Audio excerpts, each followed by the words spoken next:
Hey guys, the Explorer 4 here. Welcome back to some more reviews. And today we're going to be talking about a newer horror film that just got released. And I'll be getting the spoilers, possibly, maybe not. We'll see as we go along. You guys know how I am. Sometimes I spoil movies, sometimes I don't. But we're talking about Eli Roth's new film, 2023's Thanksgiving, which currently holds a 7.1 on IMDb. Directed by Eli Roth, but also co-written by Jeff Rendell. And Thanksgiving, this movie goes way back. I mean, fans have been anticipating this for a long, long time. If you're an Eli Roth fan, if you're a horror fan, if you're a Grindhouse fan, you've been anticipating this one for a while because obviously the history is very infamous with this movie, starting off as a sort of parody trailer on the Grindhouse movies, Planet Terror and Death Proof. And when you'd go and see these movies in the theater, which I'm so jealous because I never got a chance to see those in the theater, but when you would go watch those in the theater, the fake trailers would play before that, sort of be an homage to Grindhouse. And there was like Werewolf Women of the SS, I think that was Rob Zombie. There was Hobo with the Shotgun, which got made into a movie. And there was this film, Thanksgiving, that was teased in that Grindhouse collection. And the tone of that trailer is definitely totally different with this movie. With this version of the movie. And I'm not really sure how to feel about that. And we'll get into this one. I think it's solid, and we'll get into it. But yeah, it was based off of that sort of fake trailer that we made for this movie way back in the day. And ever since then, people have been wondering, hey, Hobo with a Shotgun got made. This other stuff got made that was based off of those shorts. What about this? What about Thanksgiving? It's a cool idea for a slasher movie, you know, just pretty neat. And Eli Roth would go on to make a couple of other things before this, like Green Inferno, which I think is decent.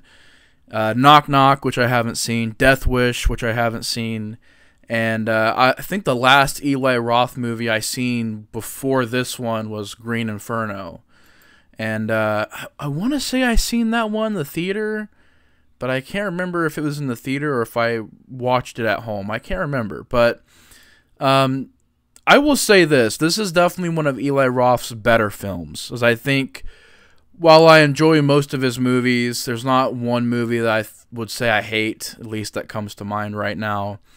I know a lot of people don't dig Hostel. I like Hostel. I really enjoy those movies. Hostel 1 and 2 really held up after I rewatched them. I think Green Inferno's decent.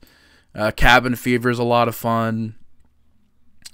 But this movie, the movie starts out with this sort of accident that happens during Black Friday where these people all go into the store and people get trampled and killed, and it's a year later and somebody's getting their revenge, and they're posting these videos and pictures to Instagram, which we'll get into that in a minute. This is one of those movies where I really enjoyed it, but I do think there was stuff that could have been done better. I gave it a pretty high rating, though. Kind of a rating where I was like, man, is it really? I think what it is, like, the fun factor really helped this movie. If this movie wasn't so, just the idea of it, the funness, which it wasn't nearly as over the top as it could have been. But I think just the coolness of the killer and everything, I thought really saved it. But we'll get into that in a minute. I'm way ahead of myself. But basically, there's this killer going around in this mask. This, I guess it's based off of the guy who founded I think it was the guy who founded the town. And, I can't remember his name right now, but he's this weird mask this guy wears. And, they're, basically going around and killing these people off and posting them on the internet.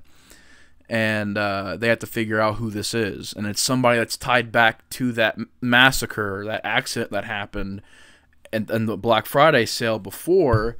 And they got to figure out who it is. And it definitely has a strong vibe of Scream. This one, it's weird. This is a better Scream movie than Scream 5 and 6. As it really has that tone where you're following these teenagers around. You're wondering, could it be one of them? Could it be somebody else? The killer is definitely like a regular human being behind the mask, guessing who it is, who could it be. It had some Scream vibes there. And I really enjoyed this movie.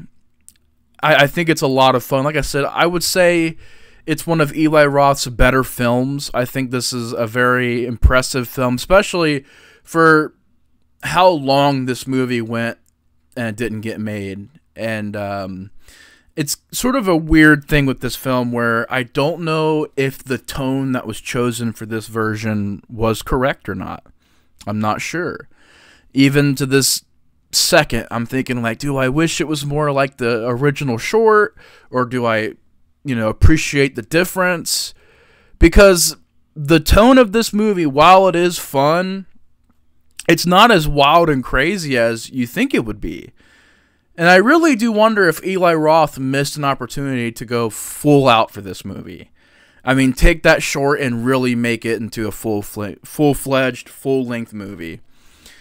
On the other hand, I'm wondering, was it a good move? Was it a move by the studio? Did Eli Roth just say, you know what? No, I want to make it more serious. I want to make it, having my fun with the movie, but also making it suspenseful, making it a bit serious at times.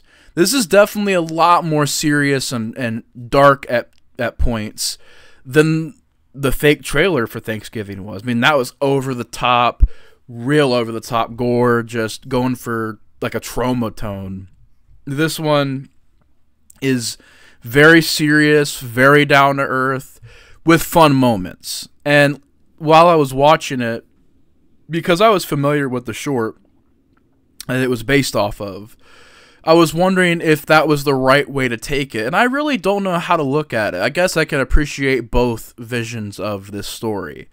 The original short is a lot of fun, but this is also fun with a lot more serious stuff to it. And the killer works. This new killer, I thought, was a cool killer. The look, the way that they take him serious. He's a very lethal killer. John Carver, I think I want to say the killer's name is John Carver. And it was just cool that we haven't had a Thanksgiving slasher movie in years. I mean, Thanksgiving, maybe, I guess you could say, is a Thanksgiving slasher. But, like, the one that I think of is Blood Rage. Blood Rage, to me, is the best Thanksgiving slasher. It's my favorite one. It's a lot of fun. And I always recommend that one. Like, if you haven't seen Blood Rage, please, for the love of God, go out there and watch Blood Rage. It's so entertaining. I don't know if this one dethrones Blood Rage, but it's still a really well-made movie. And I think there's more good than bad in this movie. There are things I wish were tweaked, particularly the ending I thought was very, very weak. And I don't know if that was a studio decision. It seemed like it. It really does seem like the studio stepped in and said, you can do all this stuff, but the ending has to be different. As I know they're thinking franchise, we got to have sequels. And this is a pretty big hit so far. Like, it's being talked about. The word of mouth is getting around. So the opening weekend doesn't give me a budget here, but it does say that opening weekend made $10 million, and so far it's grossed $12 million. And I'm assuming this is around a $10 million budget movie, which it'll gross more as it goes along. It just came out, so I'm hoping it makes a decent amount of money, because it was a pretty fun, well-made movie. I think it's one of Eli Roth's better movies. I appreciate the fact that he tried to make it more serious, and I kind of wonder if Jeff Rendell helped tone that Eli Roth writing down, because even though I like Eli Roth's movies, he does have a problem where he really struggles to write likable characters. He really struggles to write dialogue that doesn't sound fake as fuck. Like, dialogue that just sounds like it was written in 5 minutes. And it's sort of the same thing with Rob Zombie, where I like Rob Zombie, that kind of fits his style. But there's even points in his movies where I'm like, man, this dialogue takes me out of the movie because of just how fucking crazy it gets. And I get it, it's part of the style, and I do like Rob Zombie's style, that just sort of gritty, grimy style. I think it fits him a lot better. Eli Roth, it just sounds like a bunch of college dialogue, like college bro dialogue where it's the word fuck is said about 1,000 times in one scene. Not literally, but you know what I mean. Feels like it at least. And that does happen in here. And I really feel like there is a tone clash where it tries to be serious at points, and then there are points where it's trying to have that Eli Roth over the top. You know, fuck this, we're getting the fuck out of here, what the fuck are you looking at? It's like every time someone says something, it's fuck this, fuck that. And I really don't think it's needed in this movie. For any movie he made, this is the one where you could have just taken that out. It doesn't fit the movie. That whole let's have them... And a lot of these characters are unlikable. I mean, really, the lead characters are pretty unlikable. The lead chick is okay. The boyfriend character is alright. But the other boyfriend character, there's like a love triangle storyline. That dude's an asshole. You have an asshole jock. You have a couple other people that are just unlikable characters that you don't really care about. The best character is probably the lead chick, but... Again, I think really with Eli Roth, I like his movies. I enjoy his movies, but he does struggle to write good characters and good dialogue. And so there is a potential there, but then you're like, oh shit, man, like you just the over the top nature of the dialogue can just take you out of it. At least for me, that's how I feel personally about it. But I do appreciate Eli Roth as like he's a big horror fan, so there's a lot of references, a lot of nods to horror in his films, and his films are a lot of fun. This is definitely more, you know, on the serious side. It doesn't go as crazy as Cabin Fever and as crazy as Hostel 1 and 2 get, but like it does have its moments of pretty insane gore. And if you're going into this movie wondering, is it going to be gory? Is it going to be kind of cutaway kill scenes? It's very gory. For a theatrical movie, I think they did the best they could. There is some CGI here and there that I did notice, but for the most part, it looked pretty practical, which is cool. And some cool just choice of the weapons for the kills and the look of the killer, and the killer is very stealthy. And this killer... While the tone of the movie kind of reminds me of Scream, the killer doesn't. The killer is very quick on his feet, very stealthy, very agile, and feels like a freaking assassin or something like that. And so I appreciate the things like the look of the killer, the cinematography I think looks pretty decent. It's directed fairly well by Eli Roth. The kill scenes are there. For being an hour and 46 minutes, it didn't bother me that it was an hour and 46 minutes. And I just think there's a lot of entertaining death scenes, a lot of entertaining scenes in general.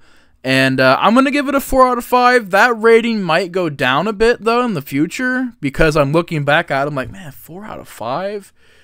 That's pretty high up there. So at lowest, I'll give it as a 3 out of 5. The highest I'll give it is a 4 out of 5. I'm kind of falling in between those two ratings, so I'm not sure what I would actually rate it. It's one of those. But yeah, Thanksgiving from 2023, from this year, the newest horror film out there right now. If you're thinking about going and seeing it, I recommend it. It's very well made. It's pretty fun. It's entertaining. Has problems. The ending, I think, is really bad. I think that's why I would bump it down to a 3. Because the ending, it feels like the studio stepped in and said, no. We're not going to end it like that. We're going to end it like this. We need a franchise. And it feels very obvious. And the thing that's annoying about it is, like, there is no reason to do the ending the way they did it. Because with this character, you could have multiple characters playing this killer, because it is a lot like Scream, where, you know, it's a normal person. So I don't know why they just chose to make the ending the way that it is. And I guess if you watch the film, you might notice it, and you'll see where I'm coming from. But in my opinion, the ending was just a money-grabbing studio move, where it was just like, we gotta, you know, do a certain way. We need a franchise. But, yeah, other than those little problems, I think it's entertaining. It's fun. It's a slasher movie. It's everything it needs to be as a slasher movie. It's gory, bloody, cool kills, decent characters at points. Other points, I find them annoying. Cool idea of taking place on Thanksgiving. Cool gimmick. overall, a pretty well done film. And it's ironic I'm talking about this before Thanksgiving. My next review will be on Mother's Day. So it's like, what the heck? I'm mixing the holidays up. But anyways, guys, thank you guys so much for watching. Take care. The Explorer 4 is out. And we'll see you guys in the next one. Peace.